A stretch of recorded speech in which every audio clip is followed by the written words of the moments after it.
Hermanos, saludo con la paz del Señor en este día.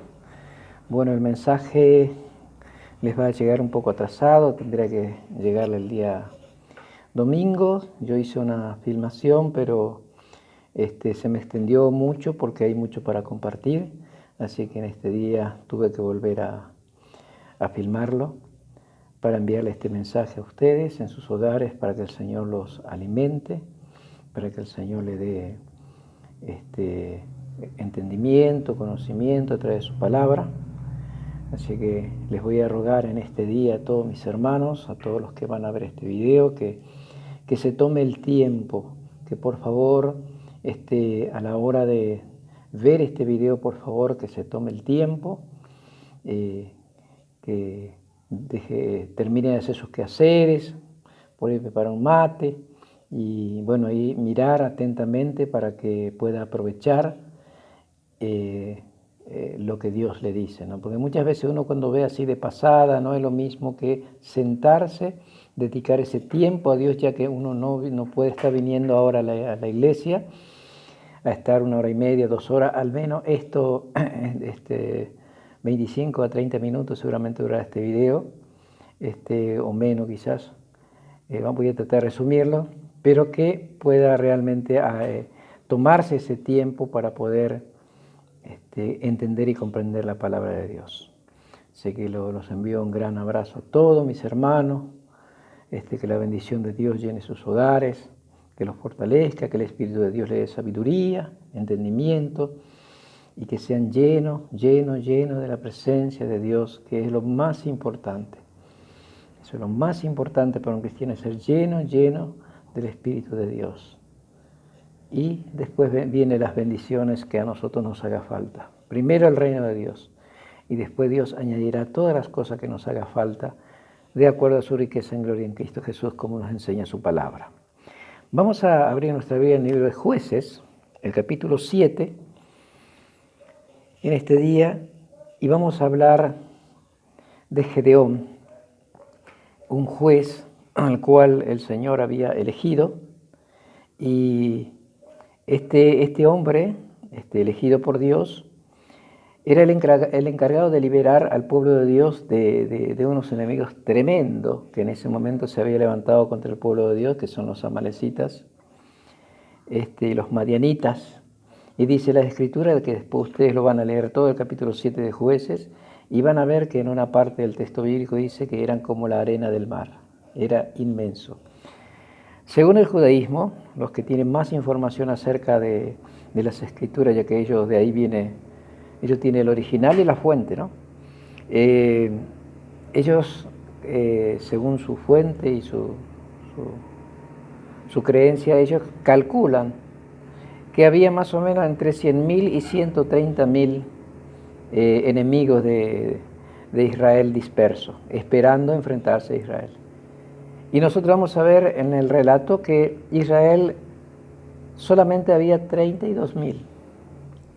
Y que, o sea que según humanamente ya llevaba la de perder, porque le triplicaba, o más aún, 32.000 a 100.000 o 130.000, realmente humanamente llevaba la de perder Israel.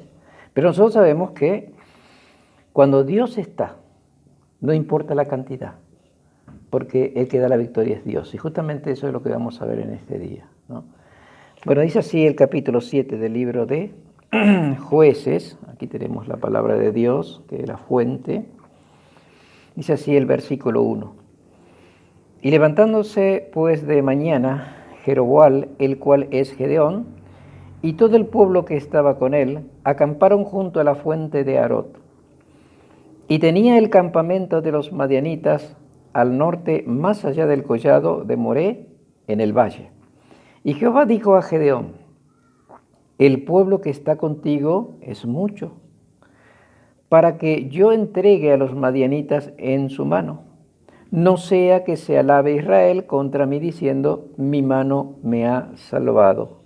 Bueno, este es uno de los puntos a destacar, porque normalmente el ser humano se atribuye la victoria de decir, bueno, yo vencí, yo hice esto, yo aquello, y se olvida de que Dios es el que da la victoria. Por ejemplo, es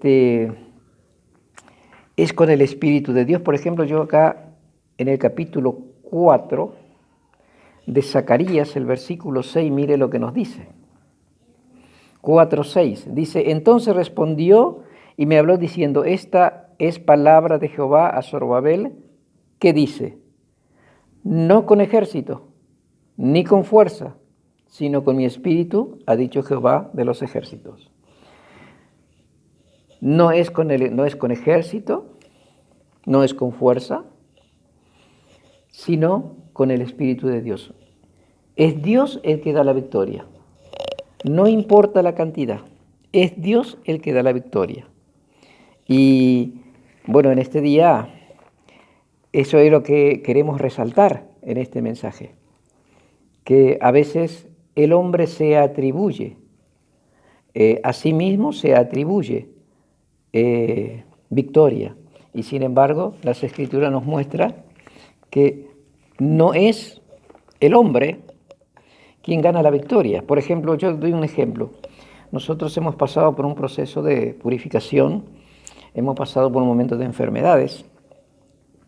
Y yo puedo decir humanamente, yo he vencido la enfermedad. Pero realmente no es así. El que me ayudó a vencer, el que venció por mí a la enfermedad, es Dios. Porque si Dios a mí no me sana, si Dios no permite que llegue la sanidad, la liberación a mi vida, yo estoy perdido. Es Dios el que a mí me da la victoria, no soy yo. Y eso es lo que este texto bíblico enseña, ¿no? Que Dios es el que da la victoria y no el hombre. No debe atribuirse el hombre cuando logra algo, no debe atribuirse jamás, porque Dios es el que nos da la victoria. Vamos a seguir porque esto es largo y tenemos que resumir.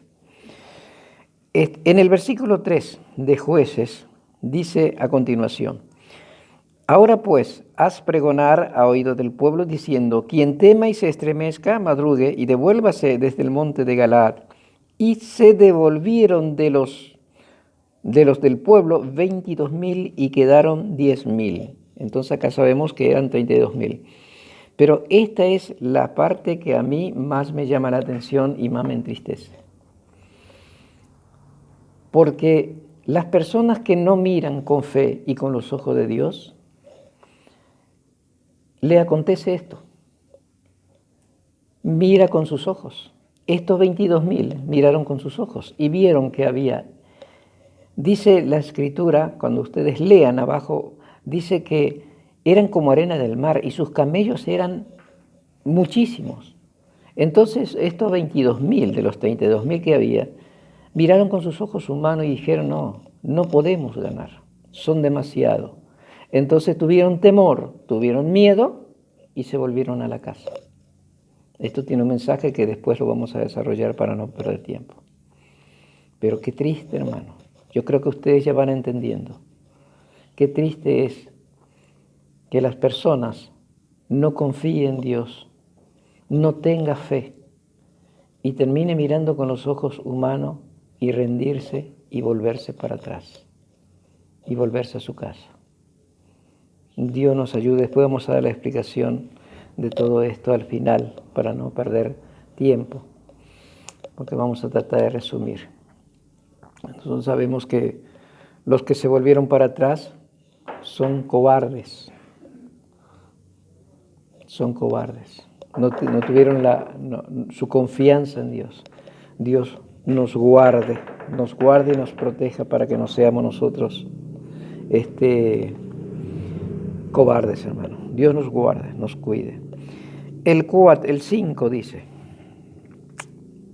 el versículo 4 del 7 de Jueces dice, y Jehová dijo a Gedeón, aún es mucho el pueblo, llévalo a las aguas y allí te los probaré, y del que yo te diga, vaya contigo, irá contigo, mas de cualquiera que yo te diga, no vaya contigo, el tal no irá. Otro punto a destacar aquí, hermano, que le dice el Señor aún es mucho el pueblo, llévalo a las aguas. A las aguas. Dios le ordenó a Gedeón que lleve a estos 10.000 soldados a las aguas para probarlo.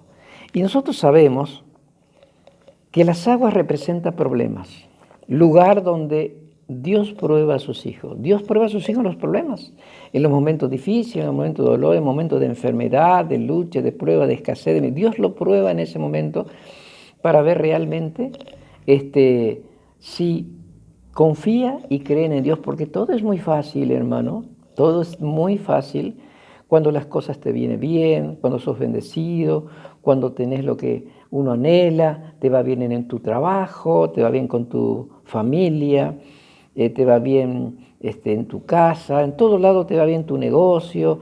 Entonces todo es fácil, pero cuando Dios empieza a meterte en las aguas y a probarte, ahí realmente se ve, Dios ve, lo vamos a ver en la Escritura, Dios ve el que es aprobado y el que no es aprobado. Por ejemplo, le voy a leer más allá lo que quería explicar también, que cuando Dios los lleva a las aguas a probar, las aguas significa dificultades, problemas, donde Dios nos mete para probarnos, pero Dios nos promete que cuando Dios nos mete en las aguas o cuando Dios nos mete en los problemas para probar nuestra fe, Él dice, yo no te voy a dejar solo. Y mire lo que dice Isaías 43, acá nos confirma la palabra. Dice,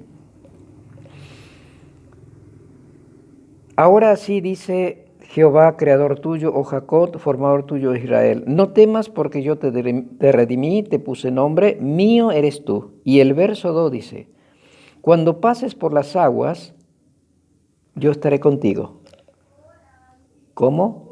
Cuando pases por las aguas o cuando estamos pasando por problemas difíciles, enormes, circunstancias tremendas, ¿qué dice el Señor? Yo estaré contigo.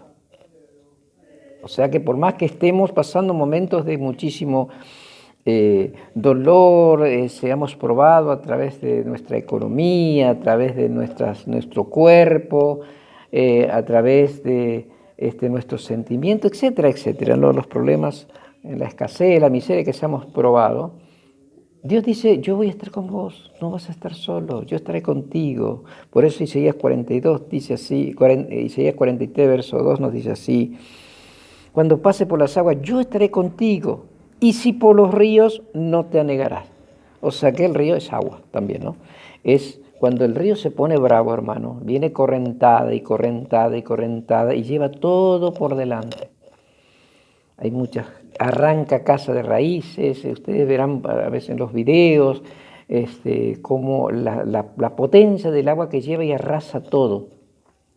Pero el Señor el Señor nos dice que aunque nosotros estemos en las aguas, en grandes problemas, o en el río, donde viene con todos los problemas contra nuestra vida y nos quiere ahogar, porque anegar es ahogar, que nos quiere ahogar, quiere destruirnos, dice el Señor, no te negará, no te va a ahogar, no te va a ahogar. ¿Por qué? Yo estaré contigo. Dios no nos va a dejar. Aunque Dios nos lleve las aguas para probarnos de diferentes formas y maneras, no nos va a pasar nada porque Dios nos va a ayudar. Dice en las Escrituras, no recuerdo el pasaje, se me viene en este momento, en el Nuevo Testamento, Pablo escribe y dice que Dios no nos va a dar más carga pesada de lo que podamos llevar, sino juntamente con la prueba, nos dará la salida para que podamos soportar. O sea que Dios sabe la carga o la prueba que nos va a dar. No nos va a dar más carga pesada de lo que no podamos llevar, porque Él sabe nuestra capacidad. Él no nos va a dejar, Él va a estar con nosotros y va a probar. ¿Y qué produce la prueba? La prueba nos limpia, nos purifica, de acuerdo a cómo lo tomamos. Hay personas que lo toman y se enoja, entonces bueno, eso no es purificado. Otros deja la iglesia y se va. Pero el que resiste, el que se toma de Dios, de la promesa, diciendo, bueno, Dios me va a dar la salida, Dios me va a dar la salida, esa persona es un limpiado, purificado y tiene la victoria porque Dios no lo va a dejar. Dios no me va a dejar. Y de hecho, yo tengo decenas de testimonios y muchos hermanos que están viendo, tiene decenas de testimonios que Dios no nos deja en medio de las pruebas. Cuando Dios nos somete en las aguas para probarnos, no nos deja. Y mire qué pasó. Vamos a seguir leyendo acá en el libro de Jueces. En el libro de Jueces, el capítulo 7, vamos al 5, entonces dice el Jueces 7, verso 5, dice, entonces llevó el pueblo a las aguas. Y Jehová dijo a Gedeón, cualquiera que lamiere las aguas con su lengua, como lame el perro, a aquel podrás aparte. Asimismo cualquiera que doblare su rodilla para beber. Y fue el número de los que lamieron llevando el agua con la mano a su boca 300 hombres. Y todo el resto del pueblo se dobló sus rodillas para beber las aguas. No, acá también tenemos una pequeña riqueza, o sea que grandes riquezas, porque las cosas del Señor son grandes riquezas. Grandes riquezas, porque dice que las personas, Dios los iba a probar de esta manera como nos relata la palabra. Iba a poner aparte a las personas que no doblaban sus rodillas y lamían el agua como el perro, llevando, dice aclarándonos después en el texto bíblico, llevando con las manos en la boca para tomar el agua. Pero que la condición de Dios era no doblar su rodilla en menos de las aguas. ¿Qué significa eso? Nosotros sabemos, esto es fácil para que podamos entender. Porque ¿qué significa doblar tu rodilla? Doblar tu rodilla significa rendirse. Doblar tu rodilla significa rendirse. Y si estas personas, Dios los miraba, iba el soldado, doblaba su rodilla en las aguas, doblaba sus rodillas para tomar agua, entonces la señal era que esa persona no servía, porque el doblar la rodilla es símbolo de rendición. Doblaba su rodilla en medio de las aguas. Doblaba sus rodillas en medio de los problemas. Es decir, se rendía en medio de los problemas. Sin embargo, los otros 300 no doblaron su rodilla en las aguas para beber, sino se mantuvieron firmes. Ese es el mensaje. Estando, Dios los llevó en las aguas para probar, y ellos en la prueba como se mantuvieron firmes, bebiendo el agua, tomando para su necesidad, pero ellos se mantuvieron firmes, no doblaron sus rodillas, no se rindieron en las aguas. Ese es el significado, no se rindieron en las aguas. Las aguas son problemas, dificultades, y no se rindieron. No doblaron su rodilla en las aguas para tomar su necesidad, sino que este grupo de 300 tomó para su necesidad física, pero sin rendirse, se mantuvieron firmes en la lucha. Y eso es lo que Dios quiere de nosotros. Que nos mantengamos firmes cuando pasemos las luchas, los problemas, las dificultades, lo que sea, que nosotros nos mantengamos firmes y que de ninguna manera lleguemos a sucumbir, que de ninguna manera lleguemos a rendirnos. ¿Por qué significa rendirse, doblar tu rodilla? Porque ¿qué hacemos nosotros delante de Dios? Cuando nosotros venimos delante de Dios, nos rendimos ante Dios. ¿Y qué hacemos? Doblamos nuestras rodillas ante Dios, nos rendimos ante Él y le decimos, Señor, heme aquí. Por eso es que doblar la rodilla significa rendirse. Antiguamente, cuando algunas personas eran llamadas por un rey, iban las personas y se inclinaba, doblaba su rodilla y se inclinaba ante el rey y le decía, he aquí tu siervo, haga con él como quiera, como bien te parezca, como la Escritura nos enseña. Entonces es señal de rendición doblar la rodilla ante una persona, y en este caso en las aguas, en medio de los problemas, dificultades, hay mucha persona que se rinde y dice no doy más, no puedo más, y se rinde. Y muchos de ellos no van a la iglesia, muchos de ellos decae, bueno, etcétera, etcétera, ¿no? Cada uno tiene su forma, pero lo que la Escritura nos enseña es que nosotros en medio de las problemas y las luchas tenemos que estar firmes. Ahora, conclusión. Y esto es algo que quiero comunicarle a la iglesia rápidamente en este día. Si Dios me ayuda y Dios me permite, por supuesto, estoy queriendo empezar de a poquito a adoctrinar a la iglesia, porque hay personas que por años ya están en la iglesia y hay otros que están empezando la iglesia. Están empezando y bueno, las personas que empiezan tienen que ser adoctrinado y enseñado de cómo tiene que llevar la vida cristiana, cómo tiene que hablar, cómo tiene que comportarse, cómo tiene que vestirse, cómo tiene que, bueno, un montón de cosas, ¿no? Y de a poquito. Y mi responsabilidad como pastor es enseñar a la iglesia, a los que están comenzando, de cómo llevar una vida agradable ante los ojos de Dios y ir mostrándole cómo tiene que ir caminando y los cambios que tiene que haber para que a Dios vaya aprobando, cuando sean probados, bueno, tenga la fuerza para soportar. Entonces, yo voy a empezar a adoctrinar a la iglesia. Y la pregunta que yo hago en este día, ¿a qué grupo pertenece usted o pertenecerá usted? Porque acá tenemos 3 grupos. Tenemos el primer grupo de los 22.000, que son los que no miraron con fe, miraron con sus ojos humanos y retrocedieron, tuvieron temor, tuvieron miedo y se fueron. Estos son los grupos llamados los cobardes. La Biblia en el libro de Apocalipsis, el capítulo 21, versículo 8, es muy estricto el Señor con esto, porque al primero que el Señor nombra a la hora de la condenación en el lago de fuego es a los cobardes. Dice, pero los cobardes, incrédulos, los abominables, los homicidas, y nombra un montón de cosas más. Dice, tendrán su parte en el lago que arde con fuego y azufre. Pero el primero que ocupa el lugar es los cobardes. Y los cobardes no son aquellos pecadores que nunca vinieron a la iglesia, sino los cobardes son los que conocieron a Cristo, los que se bautizaron, los que participaron en la Santa Cena, etcétera, etcétera. Y cuando es adoctrinado, empieza a decir, no, el Evangelio no es para mí. No es para mí el Evangelio porque me pide muchas cosas. Porque quiere que cambie esto, cambie el otro, cambie mi forma de ser, de hablar, de mirar, de actuar, mi forma de vestir. Y todas estas cosas, la verdad, no es para mí. Entonces, esta clase de persona decide volver al mundo.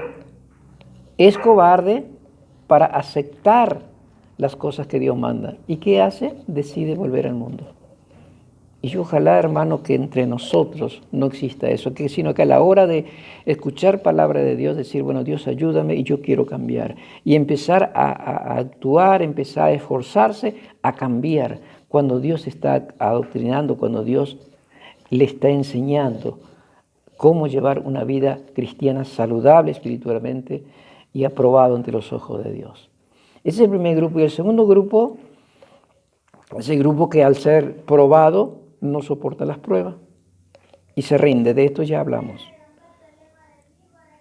Está en la iglesia. Estas personas no son los que vienen a la iglesia, bueno, escucha y dice, esto no es para mí, y se vuelve al mundo.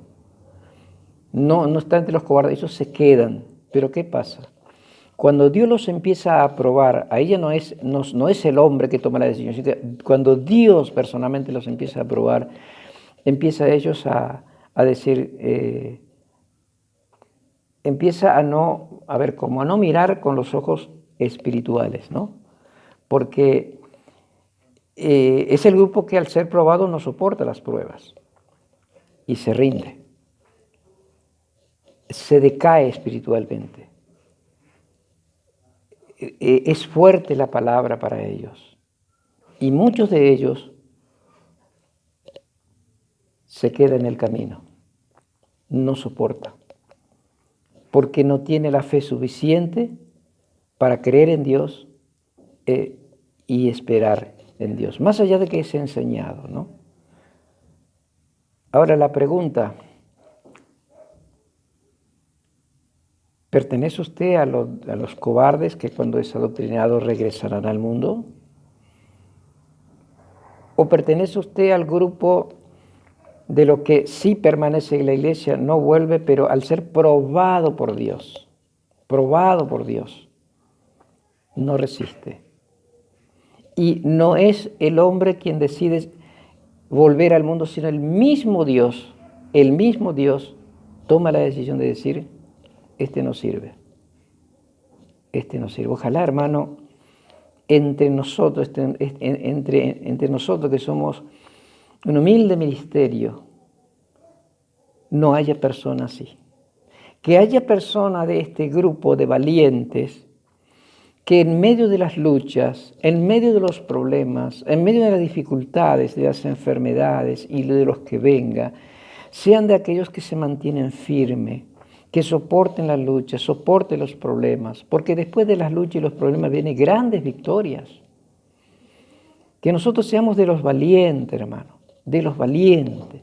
Que no seamos de estos grupos de cobardes, de estos grupos que Dios mismo no los aprueba, sino que seamos de este último grupo, que seamos aprobados por Dios, porque a la hora que Dios nos mete, nos prueba, demostremos a Dios firmeza, que en ningún momento seamos como esta persona que no soportan y que doblan su rodilla ante los problemas, que se rinden ante la dificultad, ante la enfermedad y dice, no doy más, ya no puedo más. Sí que nosotros soportemos, porque la Biblia dice, como le decía en el Nuevo Testamento, que Pablo nos enseñaba, que juntamente con la prueba Dios nos va a dar la salida para que podamos soportar. Hay una salida, pero tenemos que mantenernos firmes y estar atentos. Estas personas que no doblaron su rodilla en las aguas, ellos agarraban las manos, porque nos aclara el texto bíblico, agarraban con las manos el agua y lo llevaba en la boca, ¿no? De esa manera ellos tomaban, y hay otra sección que dice lamían, ¿no? Pero ¿qué hacía? Ellos, llevando las aguas en la boca, ellos tenían la visión para ver y velar constantemente. Constantemente. Estaban firmes y velando. Estaba firme y velando, mirando por todos lados si el enemigo viene o no. Y esas son las personas que son aprobadas por Dios, las personas que están atentos, las personas obedientes, la persona que se mantiene firme en medio de las dificultades, de los problemas. Así que, hermano, este es el mensaje que hoy quería compartir con ustedes, y la verdad que mi anhelo es que los hermanos que se han bautizado, las hermanas y los hermanos y las hermanas que se han bautizado, sean de este grupo de los valientes. Que cuando empiece a escuchar palabra de Dios, cuando Dios empiece a hablar con ellos y a decirle, bueno, hijo, hija, esto hay que empezar a dejar, esto hay que empezar a dejar, cuando uno empieza a hablar, un ejemplo voy a decir, bueno, hijo, las malas palabras hay que dejar ya. Y que diga, bueno, que se esfuercen a dejar las malas palabras. La música del mundo ya hay que dejar. Y que se esfuercen a dejar la música del mundo. La vestimenta, esa vestimenta no es adecuado. Esta es la vestimenta que corresponde como cristiano y que acaten, que pueda decir, amén, Señor, ayúdame, y se esfuercen a ir cambiando. Porque tenemos que cambiar, tenemos que demostrar a Dios realmente que nosotros le amamos. Tenemos que demostrarle, el amor se demuestra. Todos nosotros sabemos que el amor se demuestra. No es solamente de palabras, yo te amo, o participar de una reunión. El amor hacia Dios se tiene que demostrar. ¿Y cómo se demuestra el amor a Dios? En la obediencia a su palabra. Cuando somos enseñados, somos doctrinados, empezar a decir, bueno, Señor, ayúdame a cambiar. Y de a poquito ir cambiando todas las cosas, de a poquito. Y si puede cambiar, ojalá, todo de una vez, gloria a Dios, entonces no tiene que seguir ofendiendo a Dios, sino uno tiene la capacidad de cambiar de uno, de dejar los vicios, de limpiarse, todas estas cosas que a Dios le desagrada.